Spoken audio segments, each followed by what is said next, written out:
Hi friends, welcome to Rani's kitchen. నేను మీ రాణి. ఈరోజు snacks recipe చేసి చూపించబోతున్నానండి. టీ టైం స్నాక్స్ అనొచ్చు, అలాగే టిఫిన్ టైంలో చేసుకునే స్నాక్స్ కూడా అనొచ్చండి. ఆ ప్రాసెస్ అంతా చూద్దాం. వీడియోని ఫస్ట్ నుంచి లాస్ట్ వరకు చూడండి, మధ్య మధ్యలో స్కిప్ చేయకుండా చూడండి. 2 బంగాళదుంపలతో అప్పటికప్పుడే చేసుకునే ఆలూ బోండా అండి. బంగాళదుంప కర్రీ ఇష్టం ఉండే వారికి ఈ రెసిపీ అనేది ఖచ్చితంగా నచ్చుతుంది.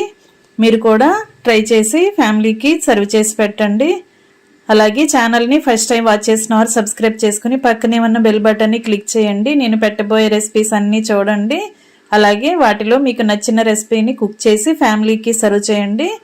ఎప్పుడూ కూడా ఆలూ బజ్జీ చేసుకుంటూ ఉంటాం, అలా కాకుండా ఈసారి ఆలూ బోండా చేద్దాం. ఇంకా ప్రాసెస్ స్టార్ట్ చేద్దాం. 2 బంగాళదుంపలను తీసుకుని శుభ్రంగా కడుక్కోండి. వాటిని మధ్యలోకి కట్ చేసుకోండి. ఒక్కొక్క దుంపని 4 ముక్కలుగా కట్ చేసుకోండి.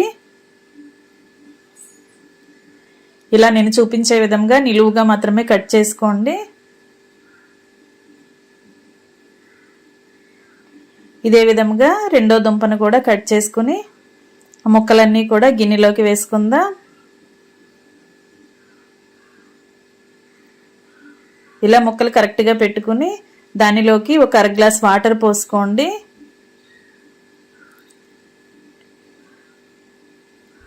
మరి ముక్కలు ములిగేంత వరకు అక్కర్లేదండి, కొంచెంగా పోసుకుంటే సరిపోతాయి. ఇప్పుడు ఒక 1/2 టీ స్పూన్ సాల్ట్ వేసుకుని 1/2 టీ స్పూన్ పసుపు కూడా వేసుకోండి.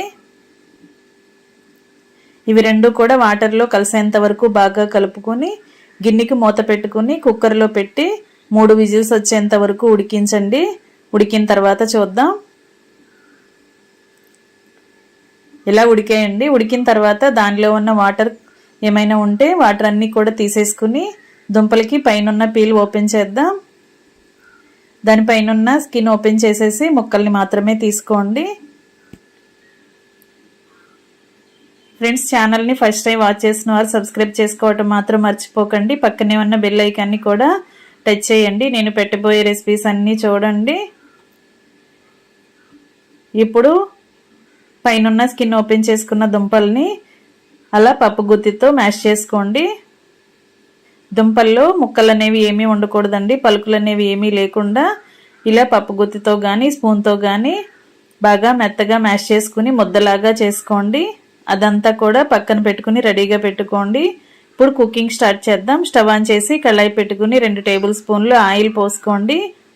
ఆయిల్ బాగా కాగిన తర్వాత 1/2 టీ స్పూన్ జీలకర్ర, 1/2 టీ స్పూన్ ఆవాలు వేసుకోండి. ఇప్పుడు కొన్ని కరివేపాకులు కూడా వేసుకుని వీటిని బాగా ఫ్రై చేసుకున్న తర్వాత సన్నగా తరిగిన ఉల్లిపాయ ముక్కలు, పచ్చిమిర్చి ముక్కలు వేసుకోండి. 2 మీడియం సైజు ఉల్లిపాయలను తీసుకుని సన్న ముక్కలుగా కట్ చేసుకుని తీసుకోండి. అలాగే 2 పచ్చిమిర్చిని కూడా తీసుకుని చిన్న చిన్న ముక్కలుగా కట్ చేసి తీసుకోండి. వీటిని కూడా ఆయిల్లో బాగా ఫ్రై చేసుకుందాం. ఆనియన్స్ ఫాస్ట్గా మగ్గటానికి 1/2 టీ స్పూన్ సాల్ట్ వేసుకుని బాగా కలుపుకోండి. ఇప్పుడు 1/2 టీ స్పూన్ పసుపు, 1/2 టీ స్పూన్ అల్లం వెల్లుల్లి పేస్ట్ కూడా వేసుకుని ఆనియన్స్తో పాటు ఆయిల్లో బాగా కలిసేంత వరకు వేపుకోండి. అల్లం వెల్లుల్లి పచ్చివాసన పోయిన తర్వాత మనం ముందుగా మెదుపుకొని పక్కన పెట్టుకున్న బంగాళదుంప ముద్దని అలా ఆనియన్స్తో పాటు వేసేసుకోండి. ఫ్రై అవుతున్న ఆనియన్లో వేసేసుకోండి. ఈ ముద్దంతా కూడా ఆయిల్లో కలిసేంత వరకు బాగా కలుపుకోండి. అడుగున అంటుకుపోకుండా కళాయిని ఎప్పటికప్పుడు గరిటెతో కలుపుతూ ఉడికించుకోండి. ఇప్పుడు ఘాటుకి తగ్గట్టుగా కారం యాడ్ చేసుకోండి. మనం దుంపల్ని ఉడికించేటప్పుడు సాల్ట్ వేసాం, అలాగే ఆనియన్స్ ఫ్రై చేసినప్పుడు సాల్ట్ వేసాం కదా, ఇంకా సాల్ట్ అనేది వేయొద్దండి. కారం వేసుకుని 1 టీ స్పూన్ ధనియాల పొడి, 1/2 టీ స్పూన్ జీలకర్ర పొడి, 1/2 టీ స్పూన్ గరం మసాలా కూడా వేసుకుని కడిగి కట్ చేసి పెట్టుకున్న కొత్తిమీర రెబ్బలు కూడా వేసుకుని మూత పెట్టుకుని 2 నిమిషాలు బాగా ఉడికించండి. కర్రీలో తేమ అనేది ఏమైనా ఉంటే అదంతా ఎగిరిపోయి కర్రీ ముద్దలాగా వచ్చేంత వరకు ఉడికించండి. ఇప్పుడు వెనిగర్ వేస్తున్నానండి, ఒక 1/2 టేబుల్ స్పూన్. వెనిగర్ ప్లేస్లో మీరు నిమ్మ చెక్క అయినా రసం తీసుకుని వేసుకోండి. నిమ్మరసం అనేది కర్రీకి చాలా చాలా బాగుంటుంది. నిమ్మరసం అంతా కర్రీలో కలిసిన తర్వాత ఒక 1/2 టేబుల్ స్పూన్ పంచదార వేసుకోండి, షుగర్ వేసుకోండి. షుగర్ టేస్ట్ అనేది కర్రీకి చాలా చాలా బాగుంటుంది. ఆలు బోండా చేసినప్పుడు ఇలా షుగర్ని వేసామంటే మనం బోండా తింటున్నప్పుడు ఆ టేస్ట్ అనేది బాగా తెలుస్తుంది. షుగర్ అంతా కూడా మెల్ట్ అయ్యి కర్రీలో కలిసేంత వరకు బాగా కలుపుకుని ముద్దలాగా ఉడికిన తర్వాత స్టవ్ ఆఫ్ చేసి పక్కన పెట్టేసుకుందాం. ఇప్పుడు బజ్జీలకి కావాల్సిన పిండిని కలుపుకుందాం. ఒక మిక్సింగ్ బౌల్ తీసుకుని దానిలోకి 1 కప్పు నిండా శనగపిండి తీసుకుని వేసుకోండి. అలాగే అదే కప్పుతో 1/2 కప్పు బియ్యం పిండి వేసుకోండి. దీనిలో టేస్ట్కి సరిపడా సాల్ట్ వేసుకోండి.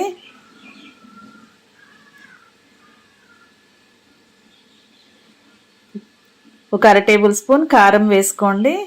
ఒక 1/2 టీ స్పూన్ వాము కూడా వేసుకోండి. ఇవి 3 పిండిలో కలిసేంత వరకు బాగా కలుపుకోండి. ఇప్పుడు ఒక 1/2 టీ స్పూన్ పసుపు కూడా వేసుకుని పిండిని బాగా ఉండలు లేకుండా కలుపుకోండి.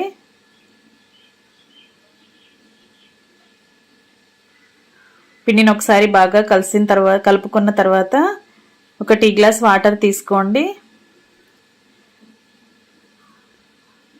వాటర్ అనేవి ఎక్కువగా పోయొద్దండి, ఒకేసారి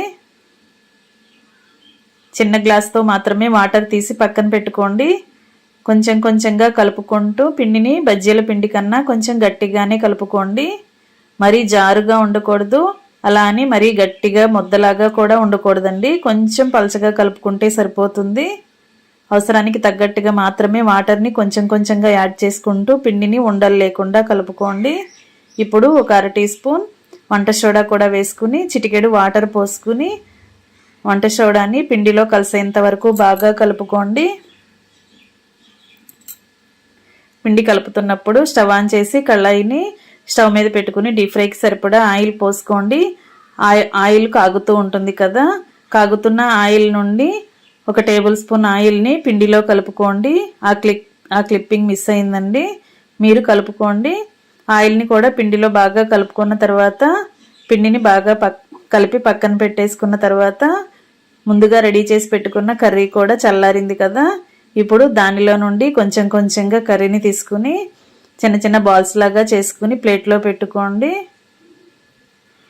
పైపిండి కలిపేసుకున్న తర్వాత మూత పెట్టుకుని పక్కన పెట్టి నానబెట్టుకోండి.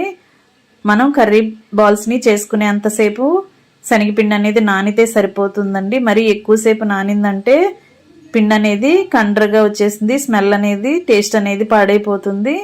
శనగపిండి అనేది ఎక్కువగా నాననివ్వకూడదు. కర్రీ బాల్స్ అన్నీ కూడా రెడీ అయ్యాయి కదా, పైపిండి రెడీ అయ్యింది, లోపల పూర్ణం కూడా రెడీ అయ్యింది. ఇప్పుడు ఆలూ కర్రీని ఈ బాల్ని అలా పిండిలో ముంచి నేను చూపించే విధంగా స్పూన్తో శనగపిండి అంతా కూడా పై కోటింగ్ బాగా వచ్చేంత వరకు స్పూన్తో పిండిని బాగా పోసుకోండి. కాగుతున్న ఆయిల్లో ఇప్పుడు ఒక్కొక్క బోండాని వేసుకోండి. లోపల పూర్ణం అనేది పైకి కనిపించకుండా శనగపిండిని బాగా కవర్ చేయండి.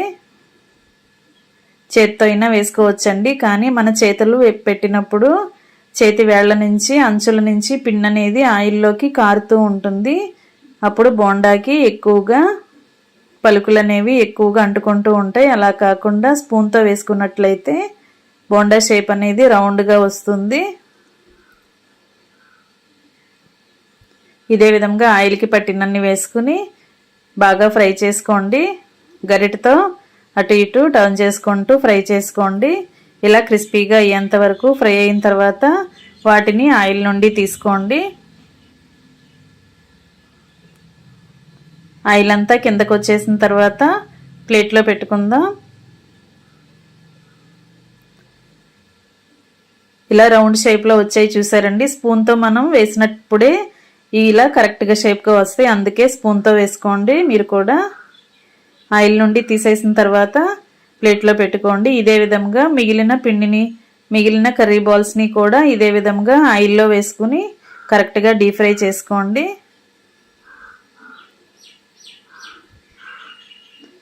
మనం లోపల కర్రీని ఆల్రెడీ ఉడికించాం కదా, ఎక్కువగా ఫ్రై అవ్వాల్సిన పని లేదండి. పైపిండి అనేది కొంచెం క్రిస్పీగా వచ్చిన తర్వాత వెంటనే స్టవ్ ఆఫ్ చేసుకుని వాటిని డీప్ ఫ్రై చేసుకుని సర్వింగ్ ప్లేట్లోకి తీసుకోవటమే. చాలా చాలా టేస్టీగా ఉండి ఆలూ బోండా రెడీ అయిపోయింది. బయట తెచ్చుకుని తినే కన్నా ఇంట్లోనే ఇలా పిల్లలకి మనం చేసి పెట్టామంటే వారు ఎంజాయ్ చేస్తూ తింటారు. పెద్దవాళ్ళు అయితే ఇలా డైరెక్ట్గా తినండి. చిన్నపిల్లలు అయితే టొమాటో సాస్తో సర్వ్ చేసుకోండి. చాలా చాలా టేస్టీగా ఉండి ఆలూ బోండా రెడీ అయిపోయింది. మరొక రెసిపీతో మళ్ళీ కలుద్దాం. Thanks for watching. నేను మీ రాణా.